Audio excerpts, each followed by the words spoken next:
Hello, Lifeboaters. Dr. Lisa here for another Monday Mini. This week's Mini is going to be a little bit different, just that rather than addressing a particular caregiving question that one of you has posed to us, I just wanted to talk about something that has been on my heart lately.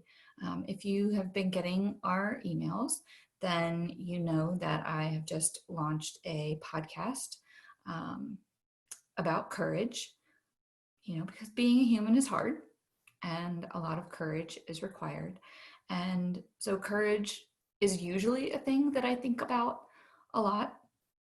And now that I'm engaged in this project, I'm thinking about it even more, and, got to thinking specifically about courage related to caregiving. And so I just wanted to share a few thoughts with you and, hopefully provide a little encouragement for you.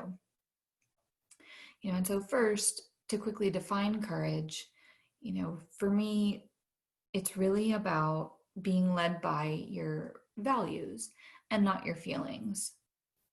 That you're willing to be vulnerable, to do hard things, to get uncomfortable, because your values tell you that that's the right thing to do, that that's who you want to be. It doesn't mean that you're not afraid, but that fear doesn't make the decision, that doing the thing is more important than letting fear be in charge. And caregiving is full of big, scary stuff, lots of uncomfortable situations, constantly stepping into the unknown, all kinds of things that you never thought you could do. But here you are, doing them. And even if you are scared or sad or hurt, you're showing up, and that requires so much courage. And I think a lot about,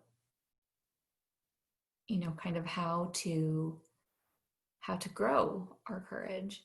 And I think about the words encouragement and discouragement, which so much speak to our ability to grow our courage, to provide courage to other people, in encouragement, or to deflate courage, in discouragement. I know that courage really, it helps us get through the hardest times, helps us to draw from strength that we didn't even know we had, helps us to borrow strength from others when we find that we're drained to the bottom. And so I think, it's the glue kind of holding this whole thing together.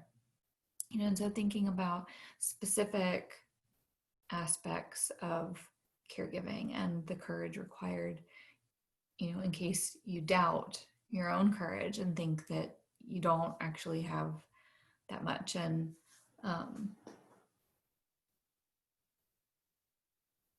you might even be tired of hearing people say that you're so strong and courageous, that you don't feel that way, or it feels like it puts you on, some pedestal, like if you're going to be strong and courageous, that there isn't room for you to then have needs or to struggle, like that's just not true. That you can absolutely have needs and be struggling. And that it's the courage that kind of keeps you going, keeps you figuring stuff out. And so some things that I thought about related to where courage is required. Kind of just continuing to do your best every day, even on days when you have no idea what you're doing.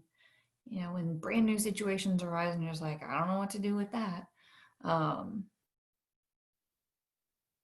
When you don't know what the day is going to bring, what symptoms are going to pop up, what behaviors, who your loved one with dementia is going to be that day, how they're going to react to you, which strategies are going to work, which ones aren't.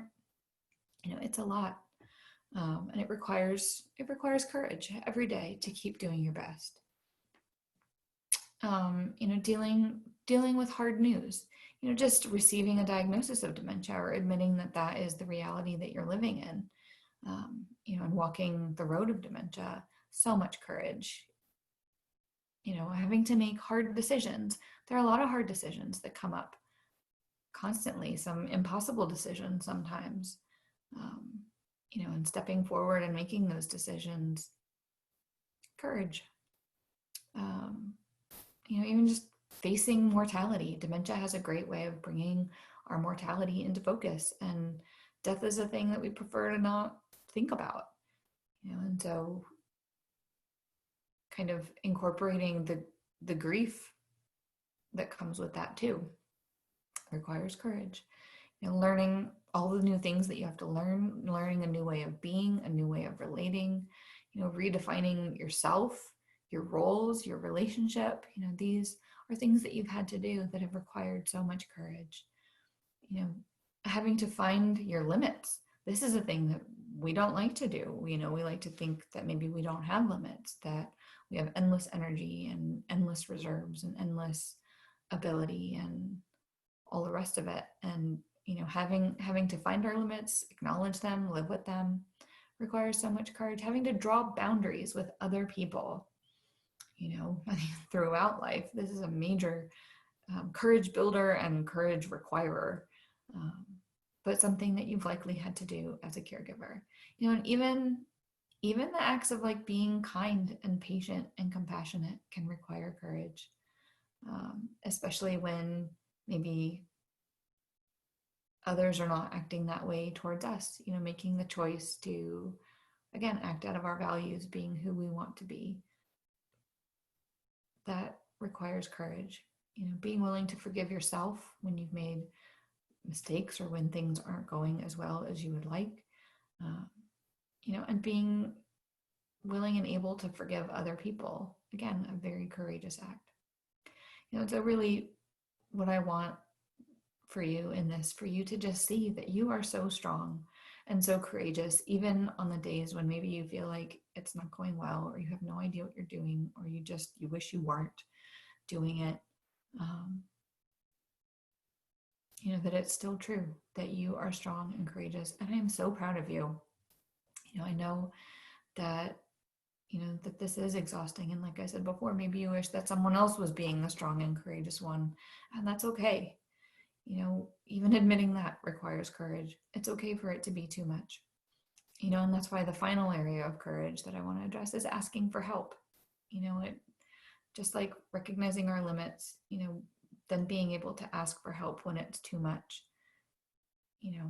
It's okay to need encouragement from other people, to need actual help and respite and support. It doesn't make you weak or needy. It means that you're human doing a superhuman task. So if you feel like your own courage is in short supply, let someone know. And if you feel like there isn't anyone in your life that is safe to tell, consider letting us in the lifeboat know. I'm so proud of our community and how well you've supported each other, and just the way that you're there for each other, because you understand, what it takes, the courage required. So I just want to reiterate that you are amazing and that we are here for you and we love you.